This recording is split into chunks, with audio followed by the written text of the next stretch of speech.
বানাচ্ছি আমের মালপোয়া। গ্রীষ্মকাল মানেই আম, আর আম আমাদের সবার খুব প্রিয়, তাই ভাবলাম আম দিয়ে আজকে মালপোয়া বানাই। নিয়ে নিয়েছি একটি পাকা আম।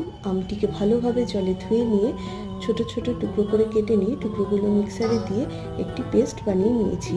সেই পেস্টে বাটি মেপে 200 গ্রাম সুজি, 200 গ্রাম জল, সামান্য একটুখানি বেকিং সোডা দিয়ে আবারও একটি স্মুথ পেস্ট বানিয়ে নিয়ে সেই পেস্টে 3 চা চামচ ময়দা গুঁড়ো, 3 চা চামচ নারকেল গুঁড়ো, সামান্য একটুখানি নুন ও এলাচ গুঁড়ো দিয়ে ভালোভাবে মিশিয়ে নিয়ে সাইডে রেখে দিয়েছি। এবার কড়াইয়ে তেল দিয়ে তেলটি গরম হয়ে এলে ব্যাটারটি তেলের মধ্যে দিয়ে এপিট ওপিট করে ভালোভাবে ভেজে নিতে হবে। চিনি শিরা বানানোর জন্য 200 গ্রাম চিনি, 200 গ্রাম জল দিয়ে চিনি শিরা বানিয়ে শিরাটি ঠান্ডা হয়ে এলে মালপোয়াগুলো দিয়ে ভালোভাবে শিরায় চুবিয়ে রাখতে হবে। ওপর দিয়ে এলাচ গুঁড়ো দিয়ে এপিট ওপিট করে নিয়ে শিরার মধ্যেই কিছুক্ষণ রেখে দিলেই মালপোয়াগুলো একদম নরম তুলতুলে হয়ে যাবে।